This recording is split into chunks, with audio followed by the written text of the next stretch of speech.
Decision নিতে পারতেছিল না। সে যখন মাহিরের কাছে যায়, মাহিরের সাথে তার দীর্ঘদিনের পরিচয়, দীর্ঘদিনের প্রেম, ঠিক আছে। সে মাহিরের কাছে যখন গেছে, মাহিরকে সে বলছে যে জুবাইরকে না সরালে আমি আসলে তার কাছ থেকে সরে আসতে পারবো না। আপনারা জানেন গত 19/10/25 তারিখে আনুমানিক 4:30টায় জগন্নাথ বিশ্ববিদ্যালয়ের পরিসংখ্যান বিভাগের 19-20 শিক্ষাবর্ষের 15তম ব্যাচের ছাত্র জুবায়েদ হোসেন, তার বয়স অনুমান 25, বংশাল থানাধীন 31 নং ওয়ার্ডস্থ নুরবক্স লেনের 15 নং হোল্ডিং এর রোশন ভিলার সিঁড়িঘরের নিচে হত্যাকাণ্ডের শিকার হয়। এই জুবায়েদ বার্জিস সাবনাম বর্ষা নামে 18 বছরের একটা মেয়েকে প্রাইভেট পড়াতেন।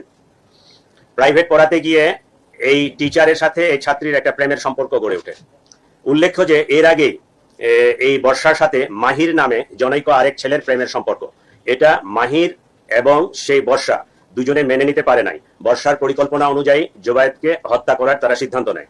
সেই সিদ্ধান্ত মোতাবেক তারা এই ঘটনার দিনে সে প্রাইভেট পড়াতে আসবে 4টার সময়, এই ইনফরমেশনটা পাস করে মাহির তার বন্ধু আইলান সহ তারা পরিকল্পনা মাফিক আগেই তাদের বাসার নিচে এই গলিতে অবস্থান করে। জুবায়েদ যখন এখানে আসে উপস্থিত হয়, তার সাথে কথা কাটাকাটি হয়, তাকে বর্ষাকে ত্যাগ করার কথা বলা হয়, তার ওখান থেকে সরে আসতে বলা হয়। সে এটা বলে যে সে মেয়ে তো আমাকে ভালোবাসে, আমি কেন সরে যাব। এই এক পর্যায়ে তর্কাতর্কির পর্যায়ে এই চাকু দিয়ে তার গলায় পোস্ট দিলে জুবায়েদ রক্তক্ষরণে, অতিরিক্ত রক্তক্ষরণে সেখানে মারা যায়।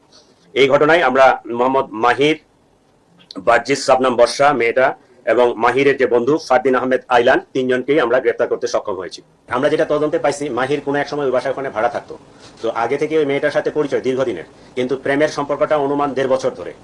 আগে তো ছোট ছিল, ওই একজন আরেকজনকে চিনতো, জানতো, প্রতিবেশী। প্রেমের সম্পর্কটা 1.5 বছর ধরে। জুবায়েদ 1 বছর ধরে মেয়েটাকে পড়াচ্ছে, সে জগন্নাথ বিশ্ববিদ্যালয়ের ছাত্র।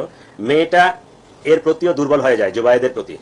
এই এখন তো ওই যে মাইন্ড হচ্ছে টিল্টিং, যখন মাহিরের কাছে যায় তখন মাহিরের, যখন জুবায়েদের কাছে যায় তখন জুবায়েদের, ঠিক আছে।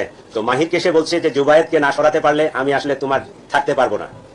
এই কথা থেকেই তারা জুবায়েদকে সরাই দেওয়ার পরিকল্পনা করে।